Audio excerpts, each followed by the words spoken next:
Question number 6 में कह रहा है कि P बटे Q जहाँ Q is not equal to 0 के रूप की परिमेय संख्या के अनेक उदाहरण दीजिए जहाँ P और Q पूर्णांक हों, ठीक है, जिनका एक के अतिरिक्त अन्य कोई उभयनिष्ठ गुणनखंड नहीं हो और जिसका शांत दशमलव प्रसार है।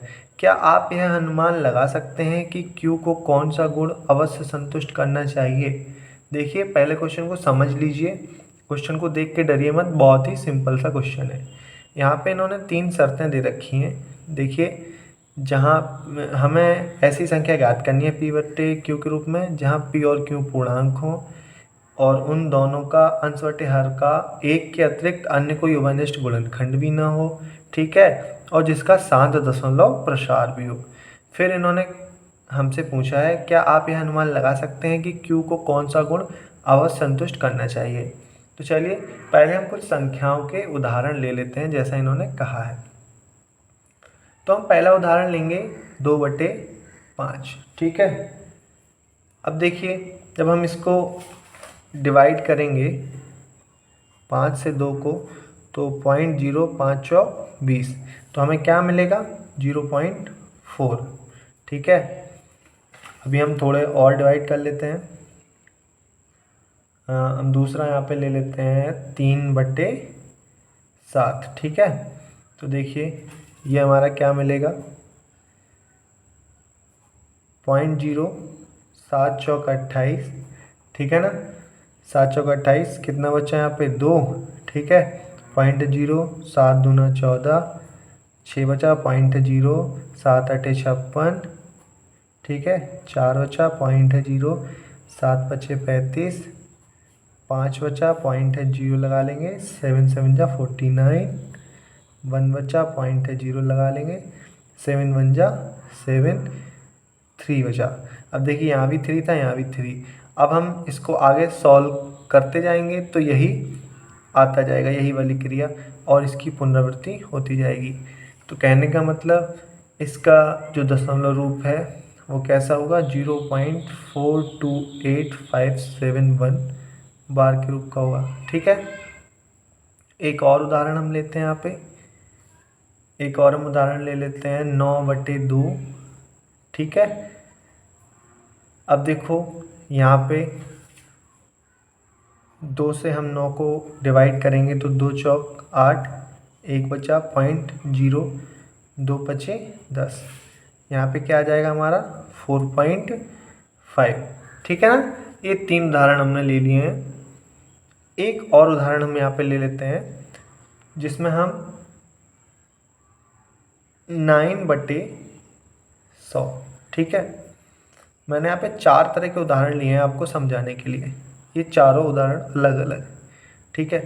तो देखिए यहाँ पे हम इसको करते हैं डिवाइड, 100 से 9 को पॉइंट लगा लिया, 0 बढ़ाया, अभी नहीं जाएगा तो यहाँ पे 0 लगा के एक और बढ़ा लेंगे तो ये हो जाएगा 100 निम 900, ठीक है।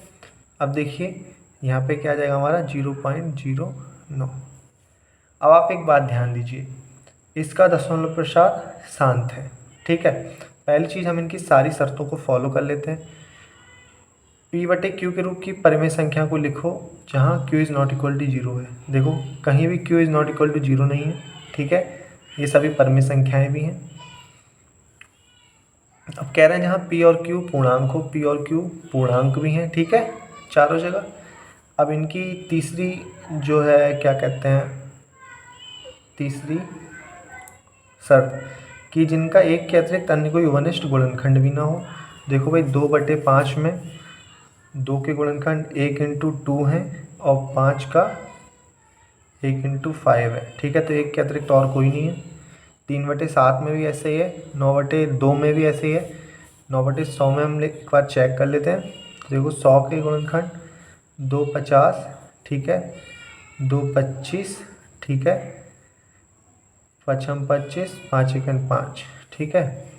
ये क्या होगा 2 × 2 × 5 × 5, ये यहाँ से अलग है। और दूसरा 9 का क्या हो जाएगा 3 × 3। अब इसमें भी देखो, इसमें 1 तो होता ही होता है, ठीक है।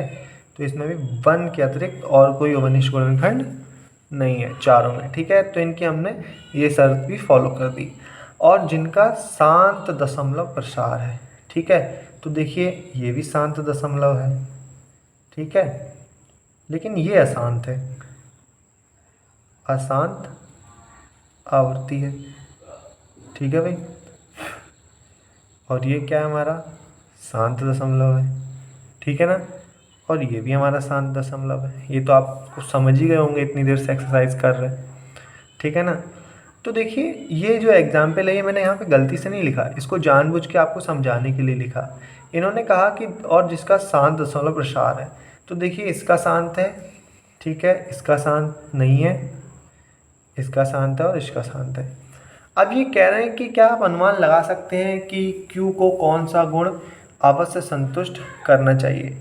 आप यहाँ पे देखो जो हमारे शांत दशमलव वाले जो इनकी कंडीशन के अनुसार जो हमारे 3 उदाहरण हैं, इनकी जो Q है उसमें या तो 5 है, देखो इसमें 5 है, इसमें देखो 2 है, ठीक है, इसमें देखो 100 का जब हमने अभी किया था तो क्या मिला था हमको 2 इंटू 2 इंटू 5 इंटू 5, 2 दूनी 4 पंजे 20 पंजे 100, ठीक है।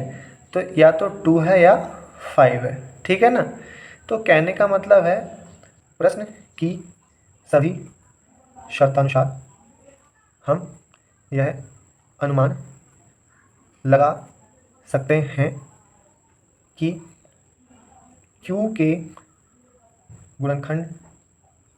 गुणनखंडों में केवल 2 के घात, ठीक है, या 5 के घात अथवा 2 और 5 दोनों के घात होंगे, ठीक है।